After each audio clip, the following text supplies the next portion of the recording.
뉴스파이팅 3부 이슈 인터뷰 이어갑니다. 내일 마지막 국회 본회의에서 최상병 특검법 재표결이 이루어질 예정입니다. 특검법뿐만 아니라 연금 개혁안과 원구성 협상을 놓고 여야의 입장차는 여전히 팽배한데요. 이 현안 김용민 더불어민주당 원내정책수석 부대표 만나보도록 하겠습니다. 나오셨습니까? 네, 안녕하십니까. 안녕하십니까.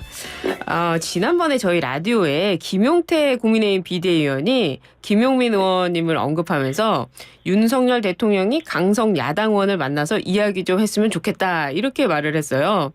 얼마 전에 네. 대통령이 기자들에게 뭐 고기도 구워주고 김치찌개도 해줬는데요. 이렇게 좀 편안하게 만나신다면 먼저 하고 싶은 얘기 있으세요? 글쎄, 당연히 만날 기회가 있으면은, 네. 국정기조를 전환해야 된다라는 요구를 먼저 할 것 같습니다. 그런데 이미 이재명 대표와 영수회담에서도 국정기조 전환을 충분히 말씀을 드렸고 국민들의 의사들을 전달했는데 아직까지 바뀌지 않는 것을 보면 네. 제가 국정기조 전환해야 된다라고 얘기해도 잘 이렇게 수용하지는 않을 것 같습니다. 그래서 국정기조 전환 요구랑 그다음에 국민들이 바라고 계시는 하야 요구도 같이 할 것 같습니다. 국민들이 요구하는 하야 요구요. 네. 그렇군요. 알겠습니다. 일부 국민들이 요구한다 이런 말씀으로 받아들여야 되겠네요. 많은 예. 국민들이 요구하고 있죠, 사실은. 예. 현안 이야기 좀 해보도록 하겠습니다. 28일, 당장 내일이죠. 이 최상병 특검법 재표결을 앞두고 있는데 범야권이 주말에 재의결을 촉구하는 장애 투쟁도 했는데요. 내일 재표결의 결과 어떻게 예상하십니까? 점점 가능성이 높아지고 있다라고 생각을 하고 있어요. 예.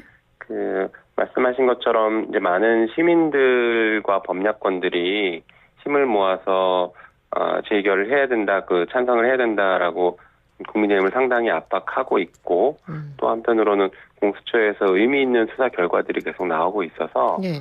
더 이상 이것을 미루거나 거부하거나 부결시키거나 할 이런 명분들이 사라져가고 있다라고 생각합니다.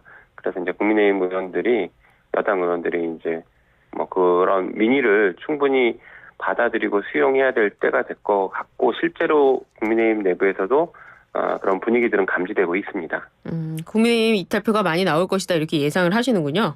네, 어느 정도는 나올 것 같다라는 생각을 하고 있습니다. 그래요. 오히려 성일종 국민의힘 사무총장은 저희 라디오 인터뷰에서 민주당 내에서도 이탈표가 나올 수 있다 이렇게 봤거든요.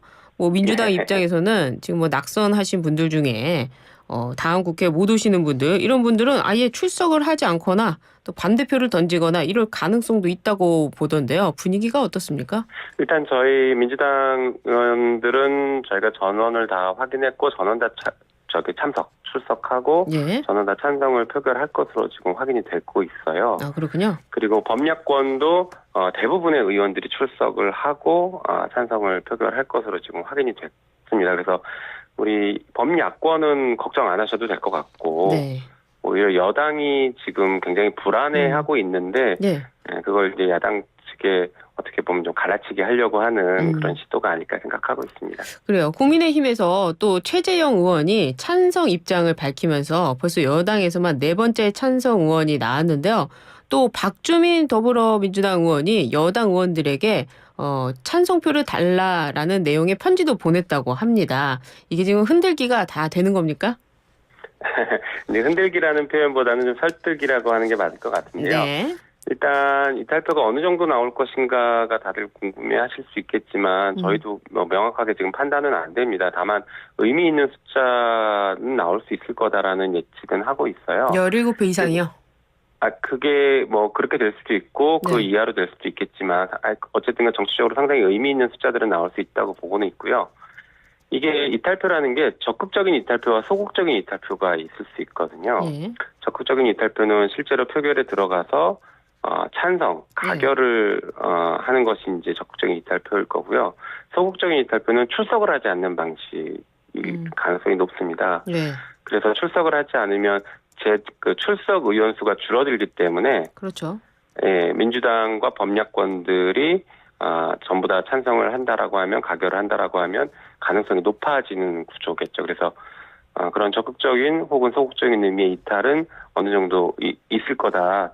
충분히 의미 있는 숫자가 있을 거라고 보고 있어요. 그리고 말씀하신 것처럼 박주민 의원이 뭐 전체에 편지를 보내고 여러 의원들을 접촉하고 있는 것과 더불어서 예. 우리 민주당 의원들도 원래 편하게 소통하고 지내던 국민의힘 의원들이 있는데 그분들이랑 개별적으로 예. 지속적인 소통과 설득 작업들을 하고 있습니다.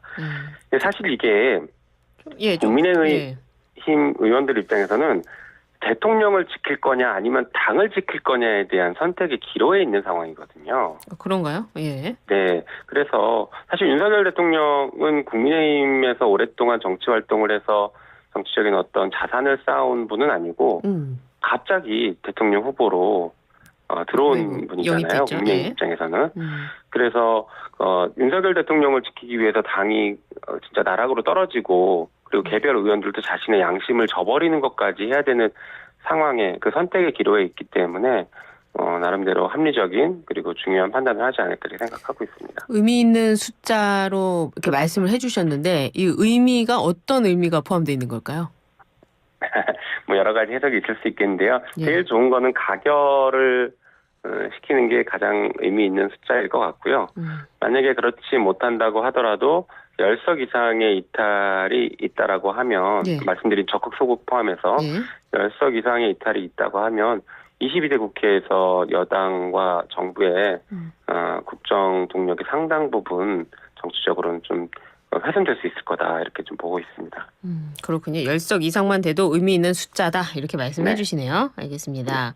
이 최상병 특검에 이어서 연금 개혁안에 대해서도 여야가 다른 입장인 것 같은데요. 대통령실에서는 연금 개혁을 22대 국회에서 논의하자 이렇게 화답을 했는데 더불어민주당은 연금 개혁 영수회담을 제안했습니다.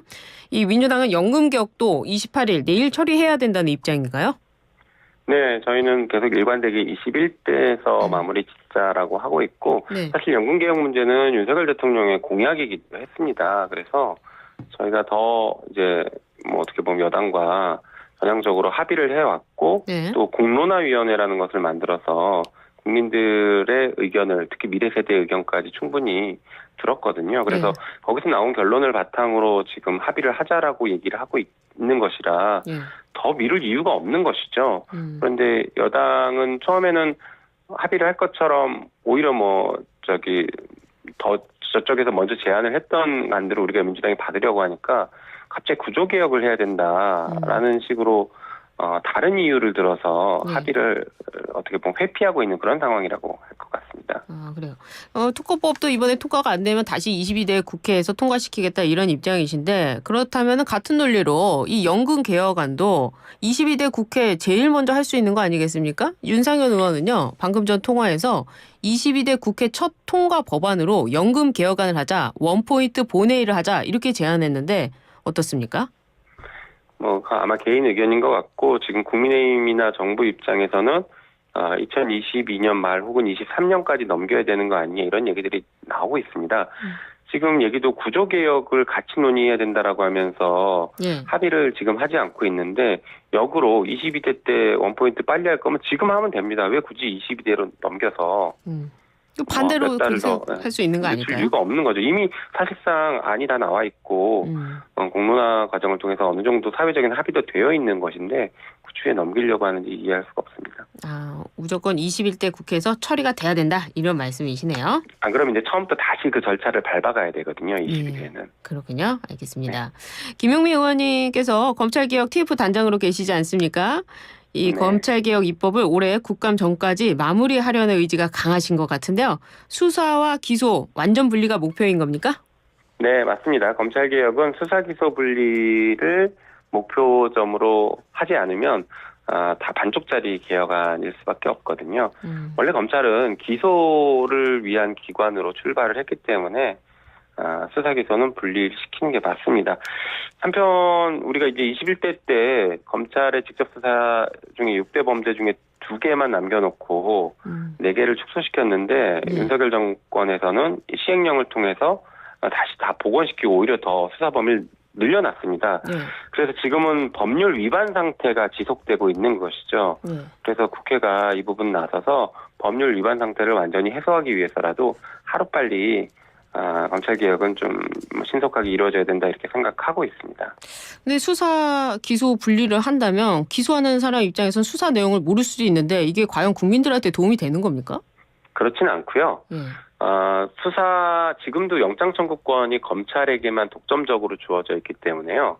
수사 과정에서 검찰이 자연스럽게 개입할 수 있습니다. 근데 그 지금처럼 수사를 독점적으로 자기들이 다 가져와서 하는 것은 아니고 경찰이 수사를 하는 것에서 영장 청구할 때 영장과 관련해서 상의를 하거나 협의를 하거나 혹은 영장 청구를 기각시키는 방식으로 수사에 끊임없이 개입합니다.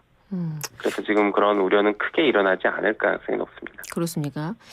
그리고 또 주장하시는 것 중에 특검 같은 경우에는 지금 수사 기소 분리와는 달리 특검 자체가 수사와 기소가 함께 결합되어 있는 형태 아닙니까? 그렇다면은 주장하시는 것과 특검은 좀 다른 부분이 있을 거라고 보이는데요. 뭐 물론 권력자의 수사를 한다는 점이 다르긴 하지만 그것과는 좀 안 맞는 주장 아닙니까? 만약에 수사기소 분리를 검찰이 수사기소 분리를 명확하게 한다라고 하면 특검도 앞으로는 수사기소 분리를 전제로 한 특검 도입도 당연히 검토하고 그 방향으로 나가는 게 맞죠. 어떻게 특검에서 수사와 기소가 분리되는 거죠? 별도의 수사기관으로 독립된 수사기관으로 만드는 방식으로 가는 거죠. 특별수사기관이 되는 것이고요. 거기에 대해서 기소는 어디서 담당할지 이런 것들을 법에서 따로 정하면 되는 겁니다. 아니면 그 미국식 방식 같은 경우도 수사 기소가 분리된 나라도 중요한 사건은 검찰이 처음부터 수사기관과 협력해서 끊임없이 같이 진행을 하거든요. 그러니까 수사를 법률적인 관점에서 이런 것들이 필요하다 혹은 이런 것들은 위법이다라는 것들을 끊임없이 이제 소통하면서 조언을 해줍니다. 그래서 중요 사건 같은 경우는 그런 방식이 가능하기 때문에 만약에 특검을 우리가 수사기소 분리한 이후에 특검을 한다고 하더라도 특검 내에 그런 검사의 역할을 하는 사람과 수사의 역할을 하는 사람을 분리하되 대신에 협조하는 관계로 만들어서 설계하는 것도 충분히 가능할 수 있죠. 그렇다면 그거는 공수처의 역할은 어떻게 되는 겁니까? 그렇다면 공수처의 역할은 어떻게 되는 겁니까? 공수처는 고위공직자에 대한 전문 수사기관이라고 보시면 될 것 같습니다. 그래서 수사기소를 분리하면 그러니까 수사를 누구에게 어떻게 시킬 것인가는 또 다른 문제이기 때문에 일반적인 민생수사 현장에서 발생하는 어떤 치안 사건이나 이런 것들은 경찰이 현장에서 처리를 하고 중요한 범죄 같은 경우는 중대범죄수사청을 만들어서 하는 방식이 있을 수 있고요. 그리고 지금처럼 고위공직자에 대한 특수한 수사와 관련해서는 공수처가 여전히 처리를 할 수 있겠죠. 다만 이 과정에서도 수사권의 범위가 중첩될 가능성은 있는데요. 그럴 경우에는 경쟁관계가 되거나 아니면 관할을 적절하게 조절을 해서 어느 특정 기관이 봐주기 수사를 할 수 없는 구조를 만들어두는 게 굉장히 중요한 관점이라고 생각합니다. 그렇군요. 현장에서는 고소장을 어디에다 제출해야 되는지도 상당히 혼란이 있는 것 같은데 수사기관이 많아지는 것이 우리 청취자분들은 어떻게 판단할지 좀 지켜보도록 하고요. 다음 소식 고소장은 아무 곳에나 제출해도 되고요. 지금도 검찰과 경찰 아무 곳에나 제출해도 됩니다. 그것은 큰 문제가 되지 않을 거라고 생각합니다. 현장에서는 좀 다른 부분도 있던데 알겠습니다. 좀 넘어가 보도록 하겠습니다. 이번에 대통령실 시민사회 수석실 3비서관으로 정호성 전 청와대 부속 비서관이 발탁돼서 논란이 되고 있습니다. 이 정호성 전 비서관이 대통령실에 합류하면서 이 야당은 탄핵 대비다 국정농단 시즌2를 우려하기도 했는데요. 김 의원님 어떻게 보셨습니까? 그만큼 인력풀이 없었나 싶은 그런 걱정이 먼저 됐습니다. 한편으로 이게 기소할 때는 이게 윤석열 대통령이 검사 시절에 기소를 한 것인데 한 사건인데 기소할 때는 정말 세상에 이런 나쁜 사람이 더 있나 없을까 싶을 정도로 강하게 수사하고 기소를 했는데 그 이후에 갑자기 사면을 하고 그다음에 대통령실로 이렇게 와서 일을 하게 만든 것을 보면 대통령 본인과 그다음에 검찰에 대한 신뢰를 오히려 떨어뜨리는 인사가 아닐까 이런 생각이 듭니다. 그래요. 그러니까 예를 들어 검찰이 앞으로 누군가 수사하고 기소하고 재판 진행할 때 이 나쁜 사람입니다 했어도 그 말을 고지고대로 믿을 수 있을까요? 이렇게 대통령이 인사를 했다라고 하면. 그런가요? 알겠습니다. 또 다른 얘기 물어보겠습니다. 더불어민주당 총선 승리 이후 지금까지도 이재명 대표 연임설은 힘을 받고 있는 것 같은데요. 당내 분위기 어떻습니까? 네, 여전히 뭐 연임설에 대해서 많은 의원들이나 당원들이 공감을 하고 있는 상태입니다. 예. 특히 최근에 그 당원들이 그 당의 운영에 대해서 적극적인 의사를 표명하고 당내 민주주의를 강화해야 된다, 당원 주권을 강화해야 된다라는 요구를 굉장히 강하게 하고 있는데, 예. 이런 상황들을 뭐 타개할 만한 리더십을 갖춘 당대표가 이재명 대표이다라는 그런 공감대들이 점점 더 확산되고 있는 그런 분위기라고 보시면 될 것 같습니다. 그래요. 근데 이 당원 그 강화 우려에 우상호 의원이 좀 비판을 했더니 양문석 당선인이 우상호 의원을 향해서 구태 정치다 이렇게 또 구태 정치 내부 총질 그만해라 뭐 이렇게까지 나오고 있는데 이건 어떻게 보고 계세요? 네, 지금은 사실은 정치권에서도 정당 역사에서도 이런 적이 별로 없었기 때문에 혼란기라고 좀 보시면 될 것 같아요. 그동안 네, 당원들이 그동안 정당의 운영을 지켜볼 때 그동안 극장식 정당 운영이었다고 보면 지금은 유튜브식 정당 운영으로 바뀌어가는 구조라고 보면 됩니다. 그러니까 유튜브식. 극장에서 영화를 일방적으로 보고 끝날 때까지 예. 아무 말도 못하고 영화의 내용에 개입할 수 없었잖아요. 그렇죠. 그런데 지금 유튜브로 미디어가 바뀌면서 방송 내용이나 어떤 뭔가에 대해서 계속 실시간으로 양방향 소통을 하면서 내용들을 네. 지적을 하거나 내용을 변경하게 만드는 이런 것들도 충분히 가능한 상태가 됐습니다. 그래서 지금 정당 운영에 대해서도 이렇게 당원들의 요구가 자연스럽게 진행되고 있고 올라가고 있는데 기존 정치 문법에서는 굉장히 어색한 상황들인 것이죠. 그래서 지금은 약간의 혼란기인데 결과적으로는 이 방향으로 당원 주권이 강화되는 방향으로 갈 수밖에 없다고 저는 생각합니다. 당원 주권이 강화되는 것과 또 지금 실질적으로 국회에서 뽑혀서 하는 이 간접 민주주의 방식은 좀 다른 그 어떤 판단을 받아야 되지 않겠습니까? 그래서 당원들이 국회의원이 투표하는 이런 절차에도 참여한다. 이 부분에 대한 우려는 분명히 있을 것 같은데요. 이게 이제 간접민주주의와 직접민주주의에 어떤 것이 더 나으냐의 논란이 될 수 있는데 사실은 각각의 장점들이 있습니다. 그것을 조화시켜가는 과정이 필요한 것이죠. 그리고 지금 간접민주주의에 대해서 국민들이 실망하시고 있는 부분들이 뽑아줬더니 우리랑 소통하지 않고 우리 의사를 반영하지 않고 자기들 마음대로 한다. 엘리트 정치가 문제다라고 크게 실망하고 있으신 게 현실이고 사실입니다. 그래서 간접민주주의라도 자유재량에 맡겨져 있다고 하더라도 끊임없이 유권자들과 소통하면서 그분들의 의사를 정책에 반영하거나 아니면 어떤 의사결정에 반영하는 구조들을 만드는 것은 필요하고 그런 욕구가 굉장히 높아지고 있기 때문에 저는 그거는 필요하다고 생각합니다. 그렇군요. 알겠습니다. 오늘 말씀 감사합니다. 네, 고맙습니다. 네, 인터뷰 여기까지 듣도록 하겠습니다. 지금까지 김용민 더불어민주당 원내정책 수석 부대표와 함께했습니다.